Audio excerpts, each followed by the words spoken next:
In the world of first-person shooters, we are always trying to figure out how to get an edge on our opponent. Aim traders have become something of a staple in the community. There's Kovacs, which is a paid option, AimLab, which is free on Steam, and there are even ones that you can use in your browser that I started using before I had ever heard about the other two. But this made me ask the question, will it actually make me any better at Apex? In order to answer this question, I put together a group of 5 exercises. My goal was to do these daily for about 2 weeks and see if I noticed any improvement in Apex. These 5 exercises consisted of 2 rounds of grid shot, 1 round of a simple horizontal tracking exercise, followed by a more difficult horizontal tracking challenge, and closing it off with a precision flicking exercise. And here's why I picked those.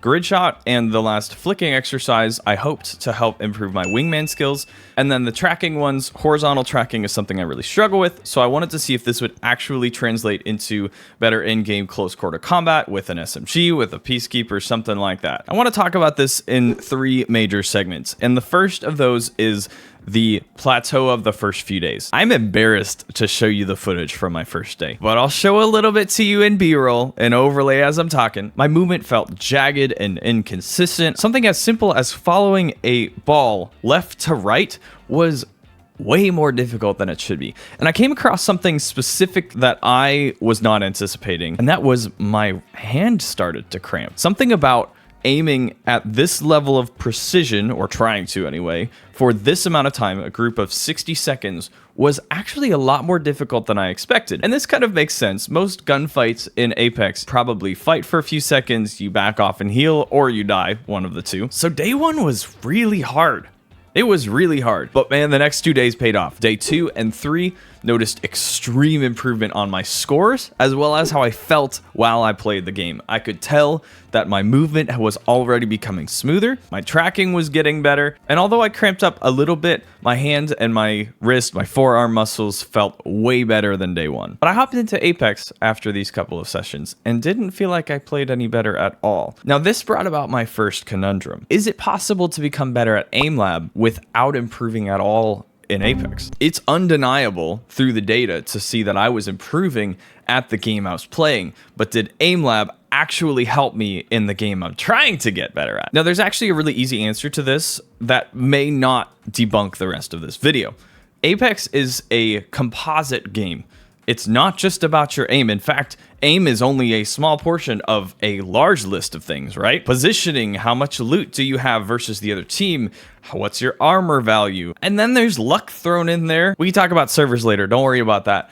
The point is, this is one facet of winning a gunfight in Apex. So let's move on to the next couple of days. I've decided to group this as days 4 through 7. One thing I specifically noticed was that my horizontal tracking was actually starting to improve, especially in hipfire with something like an R99, flatline, alternator, some of the weapons that favor horizontal spread. I felt like I was a little more comfortable using these weapons than I was before. And here's another thing that's hard to quantify. I actually felt like my mouse was more comfortable in my hand. So one of the things that it forces you to do is really become comfortable with this instrument. And I think it accomplished that. I felt like as I hopped into my very first game of the day, something about it felt more natural as an extension of my body rather than a tool to use. But I ran into another problem here. This is starting to become a theme. What if the best days of my gunplay lined up with the most favorable matches in skill-based matchmaking? SBMM makes this test very difficult to do in a purely data-driven manner. My best days in AimLab could be paired with my easiest days from a skill-based matchmaking perspective, and on the other hand, my worst days in AimLab could be coupled with some of the hardest opponents I've faced all week. So we'll continue to make some observations, but know that it's difficult to isolate the skill increase here. Now, this isn't the part of the video where I complain about the current state of Apex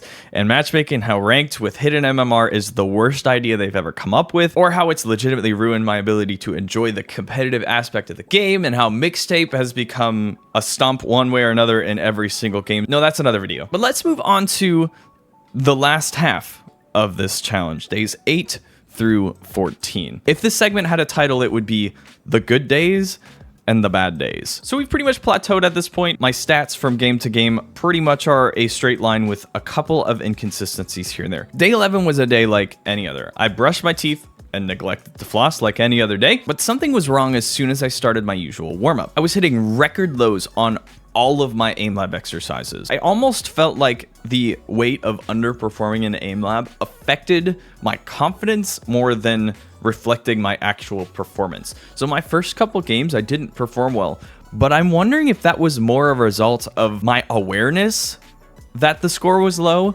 than my actual ability to play the game. I was playing bad because I knew I was going to play bad, and that's just not helpful to anyone. This session also brought more clarity to the SBMM facet to this challenge. I played 6 games after my aim lab exercises that day. It took till the 6th game for me to feel like the lobby was accurately representing my skill level. Every game before that, we either got stomped or we stomped. There was no in between, and so I was either playing way above my skill level and had no chance, or I was playing way below my skill level and the other team had no chance. But game 6 was incredibly fun, and I felt like I performed at my skill level. There were a couple of great players on the other team that had incredible movement, but their movement was not so astronomical that I wasn't able to track them at all. The horizontal tracking that I've been practicing actually began to pay dividends in the game. If I performed well, I would win that fight. If I performed poorly, then I would lose it. And I could know that I owned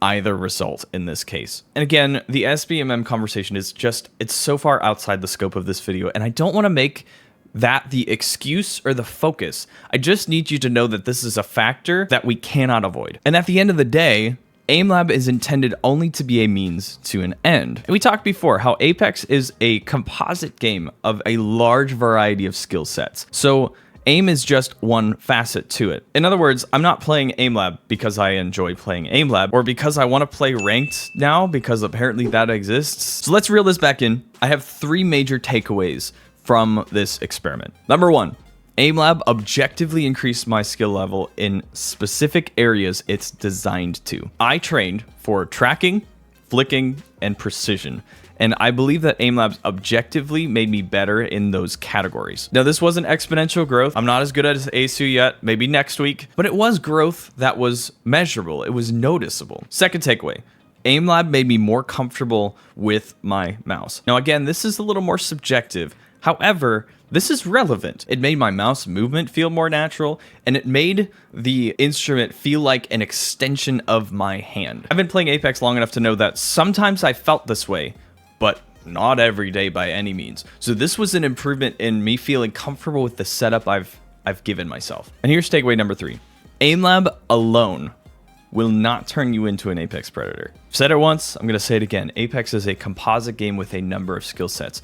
Now with your aim, this tool will absolutely help you improve. But while you're doing that, you should be working on other aspects of your gameplay, such as decision making, such as team communication, your movement. All of these things are important to consider in the conversation. So Apex is too dynamic for this to be the one answer, but that does not mean that it's worthless. It absolutely helps in the way that it's designed to, so use it as a tool. Use it as one of the ways that you look to improve in the game that you love. I hope that you enjoyed this video. This is a very different format for me. I'm recording to a camera and I'm not live streaming, and I'm trying to read kind of from a script, sort of. So if you got this far and you've gotten anything out of it, give this video a like, maybe consider subscribing if you're new to the channel. I really appreciate you clicking on this video. I hope you have a fantastic rest of your day. We'll catch you later.